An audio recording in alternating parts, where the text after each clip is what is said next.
Genesis chapter 30. And when Rachel saw that she bare Jacob no children, Rachel envied her sister, and said unto Jacob, Give me children, or else I die. And Jacob's anger was kindled against Rachel, and he said, Am I in God's stead, who hath withheld from thee the fruit of the womb? And she said, Behold my maid Bilhah, go in unto her, and she shall bear upon my knees, that I may also have children by her. And she gave him Bilhah her handmaid to wife, and Jacob went in unto her. And Bilhah conceived, and bare Jacob a son. And Rachel said, God hath judged me, and hath also heard my voice, and hath given me a son, therefore called she his name Dan. And Bilhah Rachel's maid conceived again, and bare Jacob a second son. And Rachel said, With great wrestlings have I wrestled with my sister, and I have prevailed, and she called his name Naphtali. When Leah saw that she had left bearing, she took Zilpah her maid, and gave her Jacob to wife.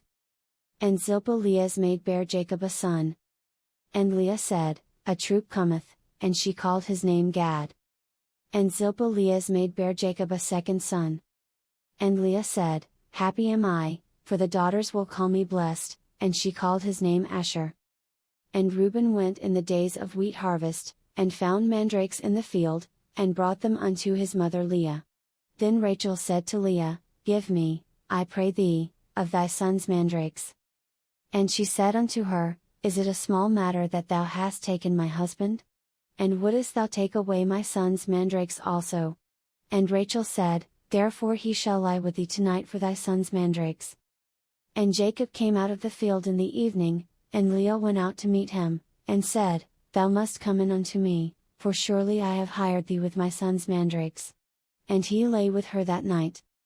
And God hearkened unto Leah, and she conceived, and bare Jacob the fifth son. And Leah said, God hath given me my hire, because I have given my maiden to my husband, and she called his name Issachar. And Leah conceived again, and bare Jacob the sixth son.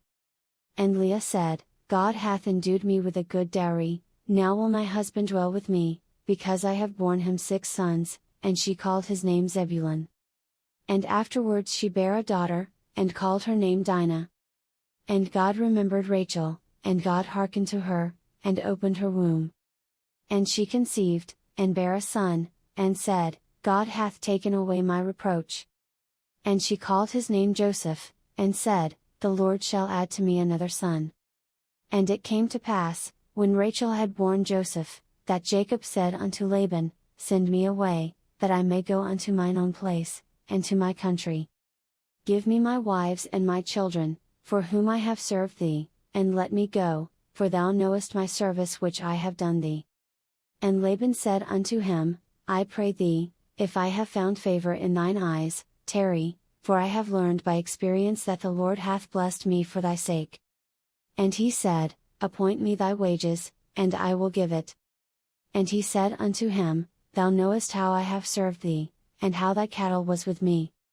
For it was little which thou hadst before I came, and it is now increased unto a multitude, and the Lord hath blessed thee since my coming, and now when shall I provide for mine own house also?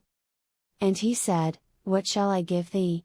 And Jacob said, Thou shalt not give me anything, if thou wilt do this thing for me, I will again feed and keep thy flock. I will pass through all thy flock today, removing from thence all the speckled and spotted cattle, and all the brown cattle among the sheep, and the spotted and speckled among the goats, and of such shall be my hire. So shall my righteousness answer for me in time to come, when it shall come for my hire before thy face, every one that is not speckled and spotted among the goats, and brown among the sheep, that shall be counted stolen with me. And Laban said, Behold, I would it might be according to thy word. And he removed that day the he goats that were ring-straked and spotted, and all the she goats that were speckled and spotted, and every one that had some white in it, and all the brown among the sheep, and gave them into the hand of his sons. And he set 3 days' journey betwixt himself and Jacob, and Jacob fed the rest of Laban's flocks. And Jacob took him rods of green poplar, and of the hazel and chestnut tree, and pilled white strakes in them, and made the white appear which was in the rods. And he set the rods which he had pilled before the flocks in the gutters in the watering troughs when the flocks came to drink, that they should conceive when they came to drink. And the flocks conceived before the rods, and brought forth cattle ring-straked, speckled, and spotted.